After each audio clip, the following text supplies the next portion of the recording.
The 2020 bubble was a weird time in league history, and I'm going to tell you why that is. We're 2 full seasons past the NBA bubble, and luckily things are normal now, but when it was the bubble, things were not what they are right now. No fans were in the arenas at all. The only exception was if players wanted to bring someone in, I think it was family or friends or something like that. We were stuck with Zoom calls on the sides of the walls and 2K sound effects in the arenas when someone would make, you know, a nice dunk or three, and then the over obnoxious PA announcer. But I'm not going to fault the NBA. They did what they could, and it was pretty interesting. Then we move on to the topic that we all know about, that we all remember from the bubble, Jimmy Butler and Rachel Nichols. We all know what the conspiracy theories are with the mysterious sound complaints from Jimmy Butler's room. And when he's confronted about the noise complaints, he's all sweaty and everything, says he was dribbling a basketball and that's what was making all the noise. And I'm not going to sit up here and say and give a definite answer on what they were doing, but you can come to an educated guess what was going on in that room. Now, all jokes aside, none of this is actually confirmed. This is all jokes and theories. But it got to a point in the following season when Jimmy Butler was playing in away games, he would be getting Rachel Nichols' chance.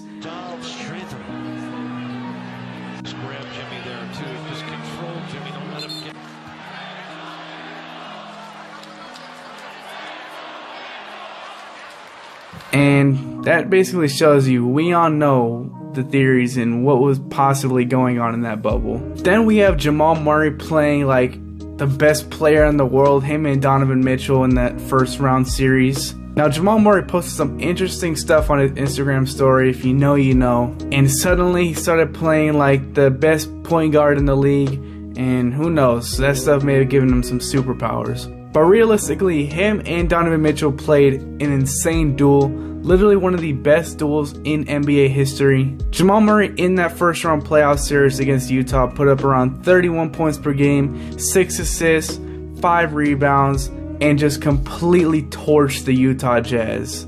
Now, Donovan Mitchell, on the other hand, was completely torching the Denver Nuggets as well, putting up 36 points per game, around 5 assists per game, 5 rebounds per game, and was up 3-1 against the Nuggets, 1 win away from the second round. And the Denver Nuggets, like they did throughout that whole playoffs, came back down 3-1 and eventually won in Game 7, which was a thriller game, incredible to watch live. And that's how that iconic bubble series ended.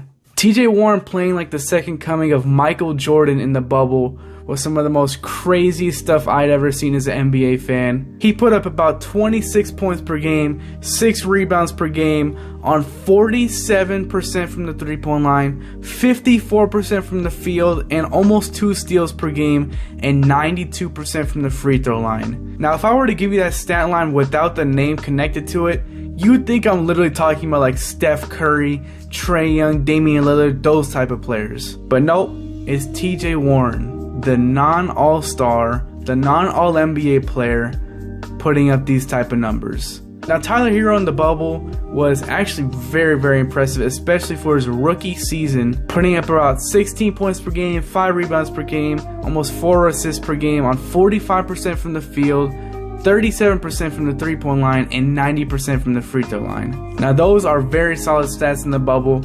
And after this, he didn't really play that great in the following season, hence the name Bubble Boy. But since then, he won 6th Man of the Year and has solidified himself as one of the better bench players in the league and can definitely start on any team. Now, for one particular player, the bubble is not a place he wants to remember, and that player being Paul George. Now, Paul George in the bubble playoffs got the name Pandemic P with his complete meltdown, and that nickname has kind of followed him for the last couple of years, even though he's pretty much proved himself to be a very good playoff performer and led the Clippers to the Western Conference Finals the following season. And might I add, without Kawhi Leonard for around half of it.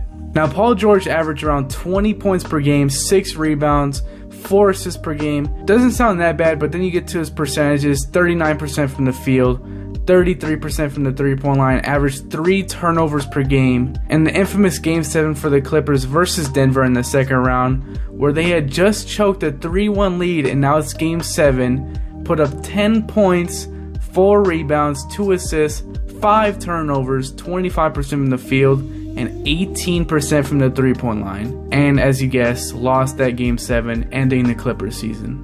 Daniel House also infamously sneaking in a female Rona tester for reasons I won't say on the channel, and eventually was kicked out the bubble, I believe, or suspended or something for the rest of the season. And that was in the middle of the playoffs for the Rockets, and they eventually lost. Jimmy Butler was also selling coffee on the side for about 20 bucks in the bubble out of nowhere. And as of late, J.R. Smith openly said on the All the Smoke podcast that the players were apparently smoking a whole lot in the bubble, and apparently that was the only way to like get through it and pass time, I guess. Considering they were locked up in their hotel rooms for over 100 days with no way of getting outside of the bubble. And players were also complaining about like their hotel rooms. It was super funny when that had all happened. It was going down. Players were posting like their IG stories of their food and like how it was like some cheap meals. And Rondo had called his hotel room like a Motel 6 hotel room or something. And it was just super funny seeing it all go down. The players were all adjusting to the bubble lifestyle. And, you know, it was just really funny. New York strip steak? Ooh! Braised beef short ribs? Damn! Speaking of the players adjusting to the lifestyle of the bubble, it was so cool actually seeing the players vlogging and documenting all their experience through the bubble, especially seeing like JaVale McGee, who eventually won the championship, him documenting his experience. Just really cool the players to, you know, give us a perspective of how it is in the bubble and what's going on. Very cool how they did that. Something else about the bubble that was pretty funny is the players were living very close to each other. Even players that were on other teams were living next to each other. So there was like videos of like Jamal Murray on IG saying, you know, so-and-so, I forgot who it was like right across him when they were just playing against each other. And then I saw a story of LeBron and AD walk past Jimmy Butler after they were just trash talking each other in the finals, and they didn't say a word to each other. It's just super funny to imagine like how awkward that must have been for them. Another very memorable moment of the bubble is Phoenix going undefeated in the bubble games before the play-in and still not even making the playoffs or play-in game. It just really sucked for Phoenix to see all that happen, them literally play flawless in the games and they still weren't able to make it. But those games played a very important role in Phoenix eventually going on to the NBA Finals the following season, with the roster really believing that they can win and go to the playoffs. And with them adding Chris Paul in the offseason definitely boosted their confidence, and that's what got them to the finals. Now the play-in was also introduced for the first time ever in the bubble, and as of late the NBA just announced, I think it was this offseason, is completely permanent in the NBA postseason. So now we can look back at the bubble and say we saw the first ever NBA play-in games. Dame averaged in the last 5 games of the bubble before the play-in. Lillard averaged 44 points per game, 4 rebounds, 9 assists on 55% from the field, 48% from the three-point line, and 89% from the free throw line in the last 5 bubble games to make the play-in. And he had a stretch of 2 games right before the play-in game, scoring 112 points in those 2 games combined.